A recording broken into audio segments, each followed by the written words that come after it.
Hi, everyone. Welcome back to the podcast. I am honored and very excited to have State Senator Mallory McMorrow here. Welcome to the podcast. So happy to be here.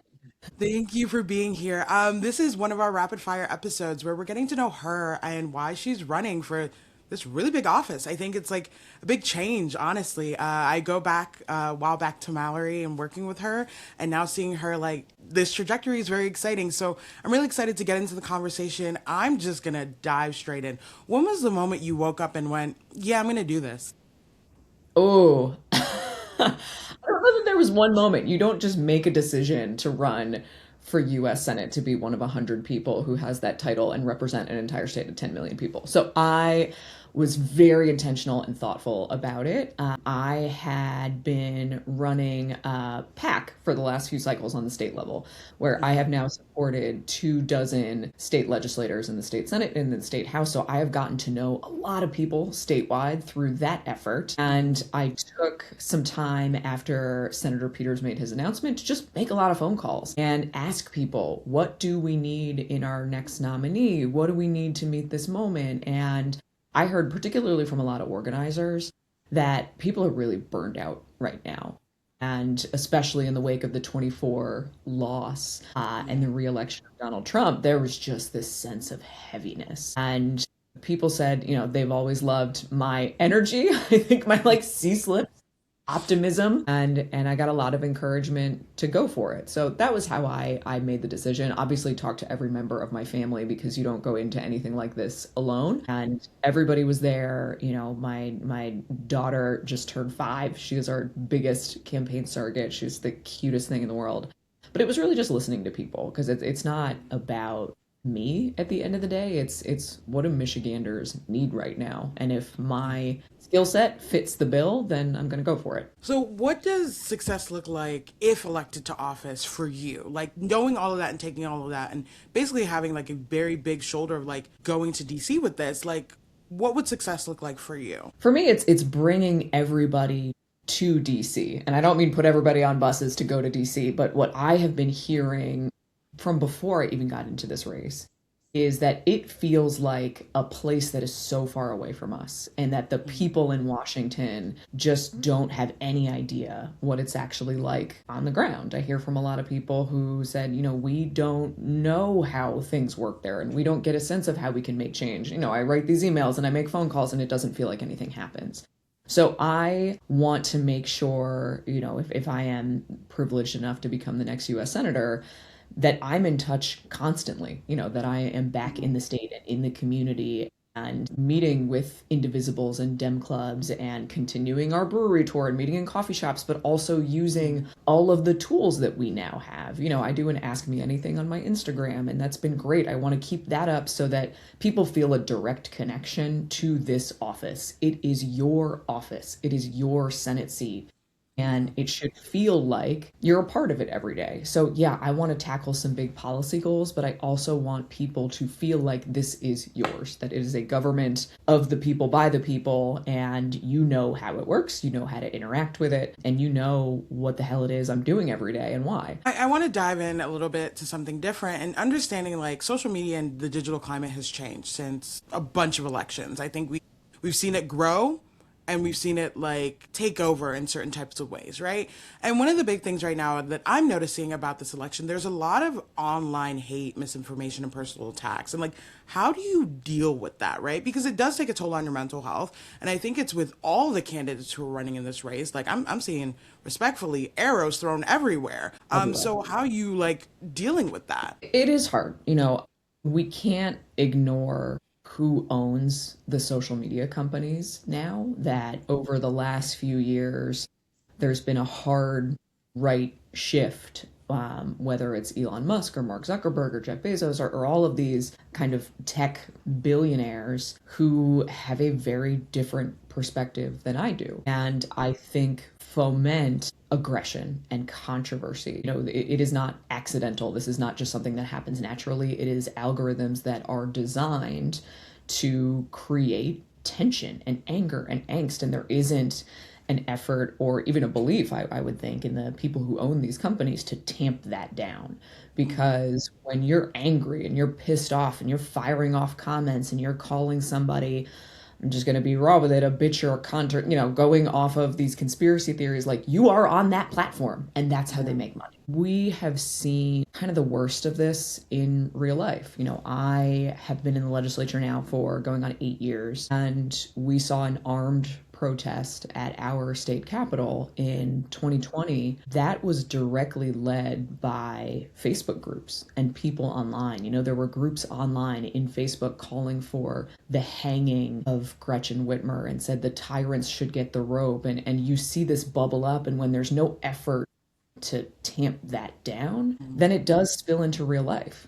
I was on the state Senate floor when there were men with AR-15s and full tactical vests directly above my head. And you look up and you realize, like, they hate me. They hate me. And I'm in a fishbowl. And it felt in that moment like they don't see me as a person. I am just whatever it is that they see online. I am the problem. I am the enemy. And thank God nothing happened that day, but it really just would have taken one person to put their finger on a trigger, and that whole day could have been a lot worse. Like, it was January 6th, in a way, kind of on steroids, because everybody was armed in our capital. Yeah. So I think about that a lot. I don't have any social media apps on my phone. I've taken them all off. I do try to stay in touch with what people are saying and doing, but also recognize that most of it is not organic. And we do so many public events, and the conversations, yes, there are difficult conversations in the room at our public events, and we should have debates and hard conversations, but it's not the same temperature as this online. So that's a healthy gut check for me to realize, in some ways the internet is not real life. But it's hard for my family. I had a conversation with my mom a couple of weeks ago, and she asked me, and it came from a good place. She said, "Do you ever reach out to those people who say such horrible things about you online?" And I had to explain, first of all, Mom, a lot of them are probably bots and not real, but also no. And she said, "Well, don't you think it would be different if they just knew the truth?" And I had that same mindset in my first year in office. I had this belief that if I could just contact everybody who left a negative comment on our page and gave them a good experience with government, then, we could fix it.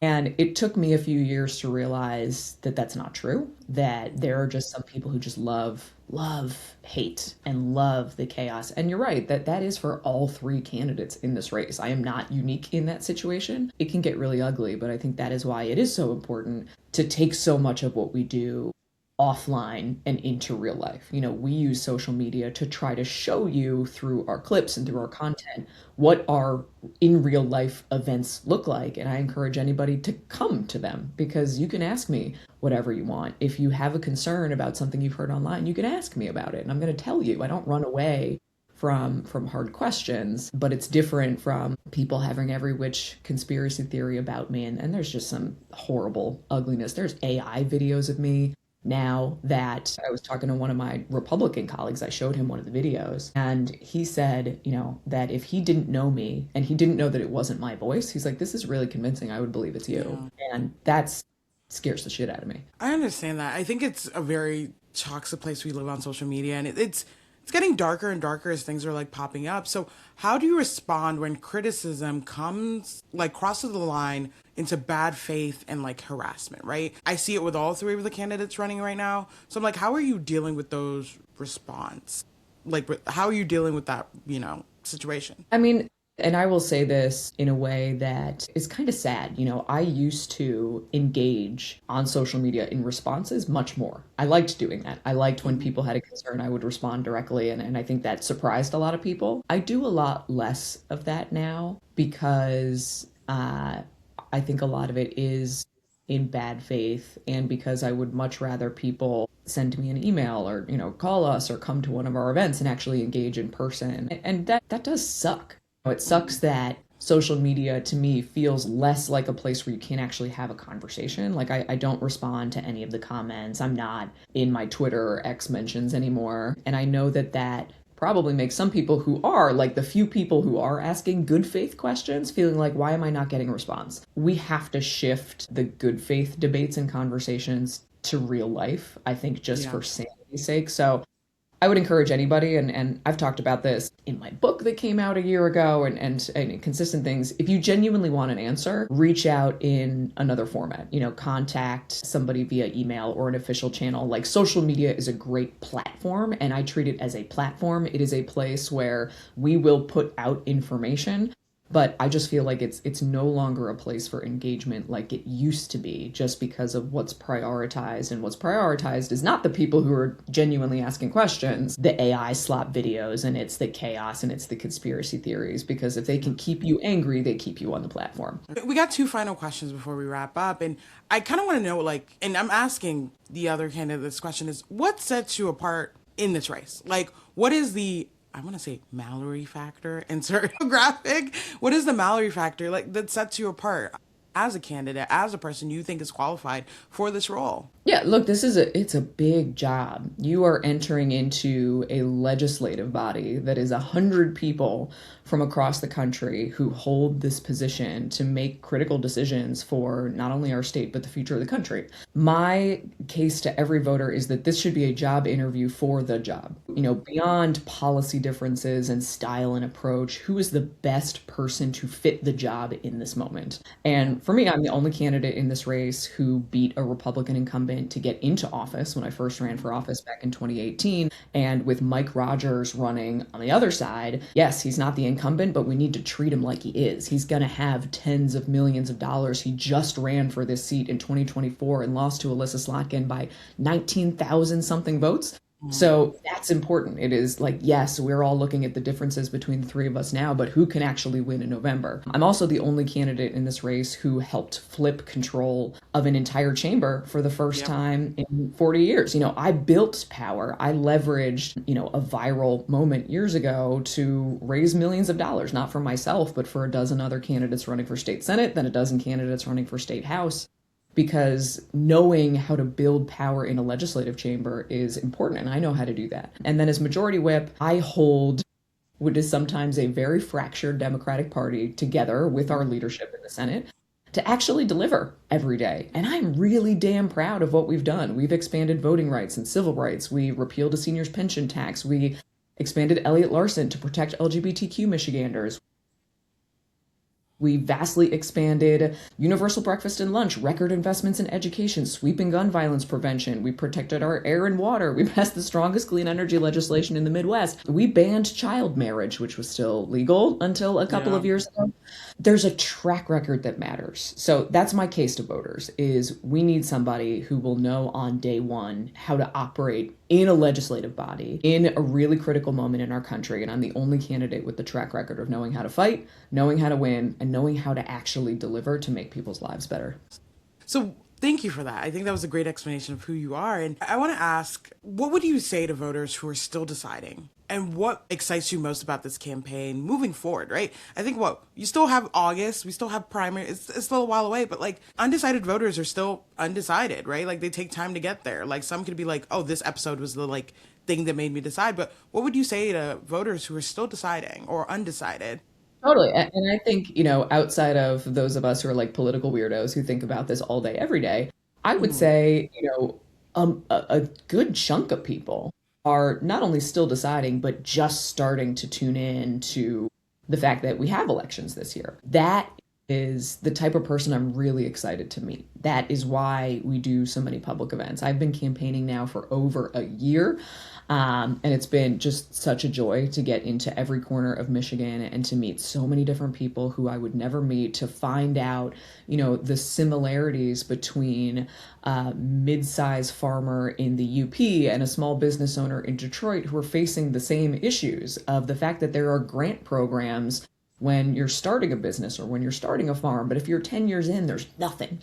How do you actually survive as a small business? That to me is something that's exciting. I love people. I love finding what the problems and the solutions are. So for people who are just tuning in, who are undecided, you should be excited. I'm excited that we have a primary where there are multiple excellent people running for this position, asking for your vote.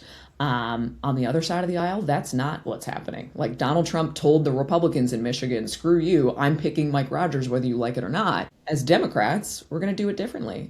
And take the time, get to know everybody. Feel free to ask questions. As I said earlier, like maybe don't just hammer it away on Twitter because I might not see it, but come out, shoot us an email. And I'm really excited to earn your vote. Michigan has the unique responsibility of being one of those handful of battleground states. The future of the country depends on us. And, no pressure, Michigan, but it's also an exciting opportunity because if you're pissed off, not only at Donald Trump and Republicans, but you want to see a better Democratic Party, which I do, that's what we have a chance to build here in Michigan. Awesome. So I'm going to give you the floor for any final words you'd like to say. And I appreciate you having this conversation with me. I think this gave people a lot more insight on you.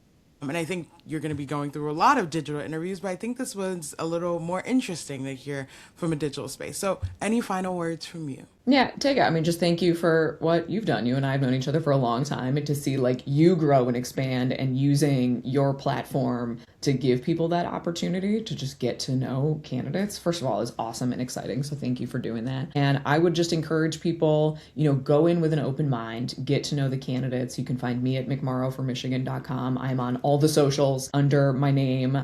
We post a ton of content and policy plans, and I am doing this because when you have power, you better damn well use it to make people's lives better. And that is the only reason that I'm in this. My daughter just turned 5, and I will be damned if I leave this country worse off for her than I found it. And I look forward to bringing you all with me to Washington. Awesome. Thank you so much, Senator McMorrow. It was an honor to have you on the podcast again. And I'm going to link all her socials below. So check it out. If you have any questions, reach out to her. She has a website. And also that will be linked below. The one advice I always give is candidates, you have a great website. Promote that. People want to see it. So please check out the website. It gives you a better explanation on who she is. End up at some of her events in person. Ask her questions. And we look forward to the primaries in August. So thank you so much again. Thanks, Tega.